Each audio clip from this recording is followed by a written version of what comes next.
Hey everyone, Tony Walsh here. Welcome back to the channel and another edition of What's Happening on the Farmstead. It is Saturday morning. I would assume somewhere's around 9 o'clock.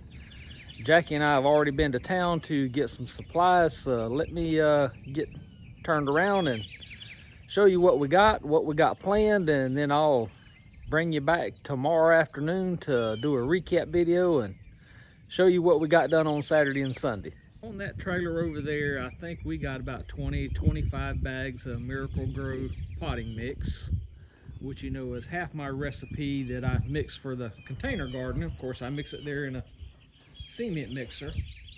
And then here we got some black cow manure, some tuba tins that we can set the containers on. I can zoom back out right here. And of course, then we have some blocks piled up over there. So it's time to fill some of those pots that we got over the last couple weeks. Let's get to work. So I told you we had things to do, and here's the expansion. We got all the holes drilled in the tubs and got some of the tubs full, but had to go get some more boards, but we still had all the blocks. But we're adding 3 more rows, which should be 12 to 15 more containers right here. Well, it's Sunday afternoon. We're about ready to wrap up. I said 3 rows, but we ended up doing 4 rows. So there are 16 more containers with a lot of tomatoes in them. In all these 16 right here, different kinds. Both stores I went to didn't have all the parts I needed for irrigation, so we'll just have to hand water for a couple days. We did put this pot at the bottom of the cross, and it has basil in it. But a couple weeks ago I was complaining about the amount of water that was being wasted, and it's because, let me get back up here to show you how I was doing it and what I have switched to. So I was coming off the half-inch tube there, and then coming off with a 1/4 inch smaller tube there, but I was having a lot of leakage down there, and it was really bad up there in the container wood frame where she's at. So this time I have went to laying these. So I've got my main tube down there, and then uprights with a shutoff valve right there, and have come this way. So I have zip tied these, and you can see I still got a little leak right there. You know, just still get drippage right there, but at least the drippage is inside the container. So I think this is going to help me a lot. And I just have these zip tied there for right now, so when we get ready to harvest or empty the tub, we'll just cut the zip tie and then lay the tube over to the side, and then just put the containers back. So I think this is going to serve us well. You can see right here we have a potato that has 1 bloom there, another bloom right there. So that is the first one that has flowered.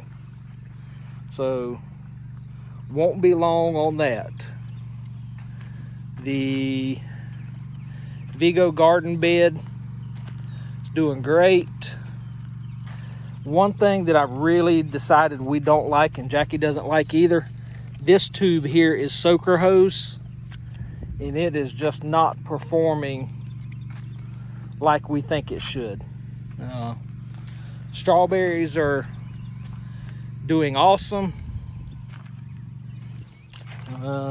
Got all them right there. She did pull out 1 onion because it was falling over, and it's actually a smaller one. So you can see that onion there. And in this bed they are a little bit smaller compared to the beds over there. So that just is what it is, but it won't be long the onions will be ready. The cucumbers here for the TPs, they haven't grabbed a hold yet. Our broccoli is about gone, so I think we're fixing to get ready to pull those up, and I'll update that next week. The dirt garden, it really took a beating last week with some rain. Well, we only got 1.5 inches of rain, but it all come down quick, and it come down hard. So we've had to replant some watermelon on both sides. Replanted cantaloupe down there on the other end. But boy, the nut grass is sure taking over. So we'll be weeding and hoeing that real soon. Okie dokie, we are near about the end, and I've showed you everything outside, so I thought I would, well, I hadn't quite showed you everything outside, so I've showed you the mulberry tree, so that is about 4 to, well, that is almost 5 cups of mulberries, so we will be picking those on a daily or every other day basis to get enough to make some mulberry jelly. And yes, you can see the stems on them. We'll just boil them down with the stems on it, and then when we strain it, the stems will come out. And then just wanted to close with showing Jackie's let pot. She bought this. She just wanted one to have inside the house, so looks like we're still going to be eating some lettuce. So that is going to end this what's happening at the farmstead video. I hope y'all have a blessed week ahead, and y'all just take care, and we'll see you on the next one.